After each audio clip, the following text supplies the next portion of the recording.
પરિવારના સભ્યો ન આવી શકે ત્યારે આ જે ગાડી આપણી પાસે આવતી હોય છે અને ઈશ્વરનું સ્વરૂપ જેનામાં દેખાતું હોય એવી 108ની સર્વિસ અને એવી સર્વિસમાં 24 કલાક જેવો અવિરત સેવા પૂરી પાડે છે એવા બંને પાયલટ એટલે કે 108 ચલાવતા અને એમની સહયોગી એવા બંને આમ તો આપણા શાળા પરિવારમાં અગાઉ પણ આવી ચૂક્યા છે, છતાં આપણે ફરી એકવાર ધ્રુવકા પ્રાથમિક શાળા એમનું હાર્દિક સ્વાગત કરે છે. અને હવે આપણે 108 છે એ માત્ર જોવાનું કોઈ સાધન નથી, પણ ખરેખર એના વિશે જાણવું ખૂબ જ જરૂરી છે.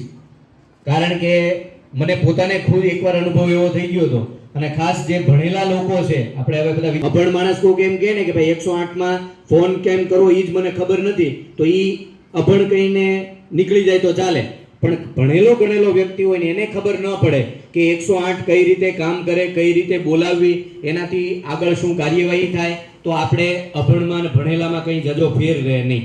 એટલે આજનો દિવસ, આજના આપણી પાસે જે કલાક છે એ ખૂબ જ ઉપયોગી છે. એટલે નાના વિદ્યાર્થીઓ, તમે તમારા વાલી પરિવારને આ વાતની જાણ કરવાની છે. તો એમાં આપણે ખાલી 3 આંકડા દબાવવાના છે, 108 એટલે 108, બરોબર. આગળ કોઈ પ્રકારનું કે કોડ બોર્ડ કે એવું કાંઈ લગાડવાનું આવતું નથી, ખાલી 3 જ અક્ષર 108.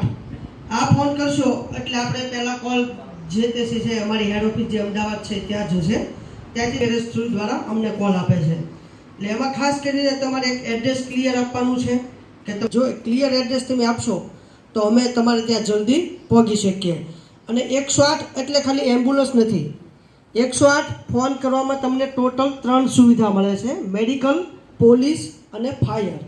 મેડિકલ એટલે 108 એમ્બ્યુલન્સ સેવા, બરાબર. અને તમારે પોલીસની જરૂર હોય તો પણ તમે 108માં ફોન કરી શકો.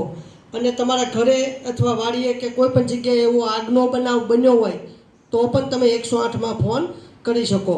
અને ખાસ કે તમારે ઘરે કોઈને બાંધણ થઈ છે કે મારામારી થઈ છે અથવા ચોરી કે એવું કાંઈ થયું હોય અને તમારે જે તે પોલીસની જરૂર છે તો તમારે કોલ કરી 108માં કોલ કરી પહેલાં બોલવાનું છે કે સાહેબ અમારે પોલીસની જરૂર છે, કે અથવા અમારે નિયર ફાયર ફાઇટરની જરૂર છે, અથવા તમારી પાસે કોઈ નિયર બાય નજીકમાં કોઈ પોલીસ સ્ટેશનનો કે ફાયર ફાઇટરનો લગભગ કોઈ પાસે નંબર ન હોય, બરાબર. એટલે તમે 108માં ફોન કરશો તો તમારે કહેવાનું કે સાહેબ અમારે પોલીસની જરૂર છે.